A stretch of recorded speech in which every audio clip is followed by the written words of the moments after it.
Fala, turma, beleza? Então, passando aqui hoje para a gente entender um pouquinho de comportamento de preço, beleza? Entender um pouquinho como que o preço se comporta, né? Vamos tentar entender isso de forma gráfica. Não vou me aprofundar muito em oferta, demanda, essas coisas não. Vou tentar explicar de uma forma bem simples, né? A gente tem um entendimento de que quando o preço está em tendência, né, o preço trabalha em zigue-zague, né? A gente tem esse movimento do preço. O preço não faz isso aqui, ó, para sempre ou isso aqui para sempre. O preço tende a trabalhar em zigue-zague. O preço vai fazer zigue-zague. Como funciona esse zigue-zague do mercado? Ele tende a ser 100%, né? Esse 100% aqui, ó, em indeterminado. Isso aqui pode ser de qualquer tamanho. Só que, obviamente, a perna de correção vai ser relativamente proporcional à perna de impulsão, correto? Então, a gente tem aqui impulsões de 100% em correções em torno de 50%. Não é um número mágico, isso pode ser menos ou pode ser mais. Obviamente, quando corrige menos, significa que o preço está mais forte. Quando corrige 50, o preço está normal. Quando corrige um pouco mais de 50, né, o preço está um pouco mais cansado, né? Mas, de regra geral, vamos ter um entendimento aqui que o preço trabalha em zigue-zagues em 100% e 50%, 100%, 50%, 100% e 50%, correto? Então, esse é o comportamento natural do preço quando ele não está com movimentos erráticos, certo? Sem tendência. Quando ele está em tendência, geralmente ele faz isso, que é o quê? Fundos cada vez mais altos e topos cada vez mais altos, ou em uma tendência de baixa, a mesma coisa, só que ao contrário, topos cada vez mais baixos e fundos cada vez mais baixos, ok? Então o preço tende a ter esse tipo de comportamento, certo? Fazer pernas de impulsão e pernas de correção, né? E como que eu consigo identificar essa movimentação?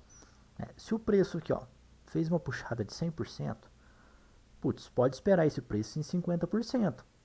Ele vai precisar fazer o quê? Um pivô de alta para me dar um direcionamento de tendência. Aí beleza, o preço foi.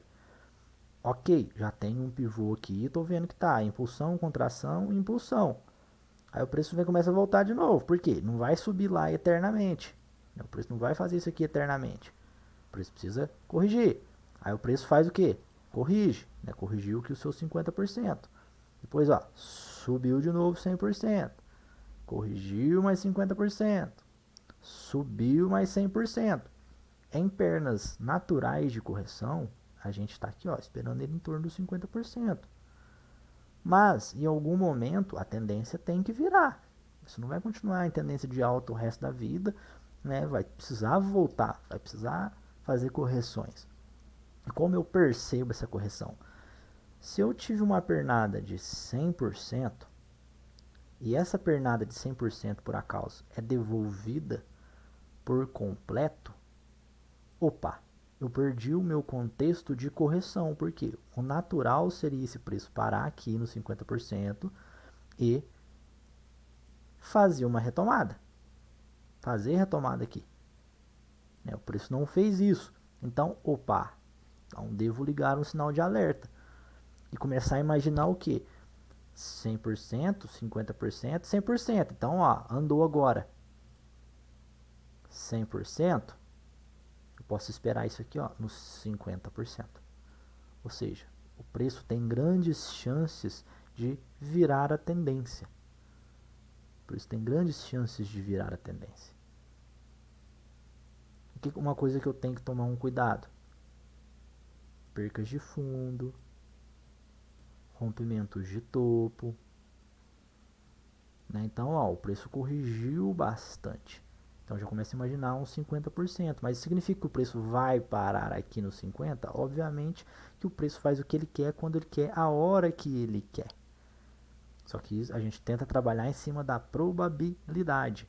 Então, se o preço reage nos 50% e volta a cair, eu tenho grandes chances desse movimento vir perder o fundo aqui, ó, e virar uma tendência de baixa.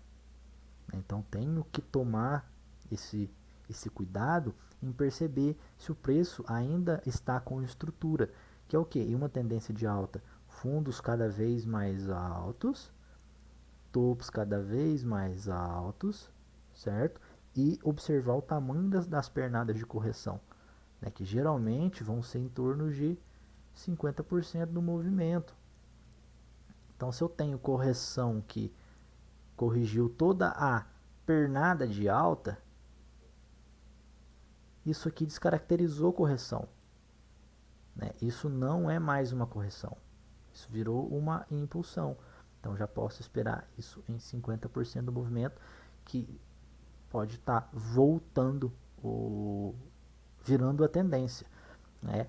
Uma coisa que se fala muito, por exemplo, que é a teoria de Elliott lá, né? Como que é a teoria de Elliott, Michel? Vamos lá. Elliott fala que o preço trabalha dessa forma: onda 1, 2, 3, 4, 5, correção A, B, C, e repete todo o movimento: onda 1, onda 2, onda 3, onda 4, onda 5, e vai fazendo essas repetições. O que eu avalio para entender o comportamento de preço? Eu quero contar só até 1, 2, 3. Eu quero aprender a contar 1, 2, 3. Não quero aprender a contar 1, 2, 3, 4, 5, ABC, 1, 2, 3, 4, 5, ABC. Por quê? Eu entendendo a conta de 1, 2 e 3, eu já consigo me direcionar dentro do mercado. Até porque 1, 2, 3 é muito fácil contar dentro do mercado, né? Você consegue perceber muito bem uma perna de impulsão e uma perna de correção, né? E uma nova perna de impulsão. Só que em ondas de Elliott, quando eu vou fazer essa contagem, é muito subjetivo, né? Parece muito fácil quando está aqui no Paint, né? É muito fácil a gente explicar isso. Mas dentro do mercado, fazer a contagem é muito complexo, né? Porque as ondas não são todas certinhas, todas bonitinhas, perfeitinhas. Então, às vezes, você vai desconsiderar algumas coisas, vai ter que considerar outras. Então, não é um modelo muito objetivo da gente trabalhar. Então, causa muita dificuldade. Então, eu prefiro entender como onda 1, 2 e 3. Para mim, é mais fácil, né? E como eu entendo o comportamento dessas ondas, né? Como a forma que isso trabalha, a forma que é o comportamento, né? O mercado vai fazer essas ondas, independente do time frame. Se eu estou conseguindo esperar a perna de impulsão, eu observei a perna de correção, a chance, se eu estou dentro de uma tendência, de ter outra perna aqui, a probabilidade é muito alta. Então, tento trabalhar dentro desse comportamento de mercado, dentro dessa probabilidade, né? O que eu posso usar para me guiar ainda mais dentro disso? Eu posso usar suporte e resistência, que foi nossa primeira aula.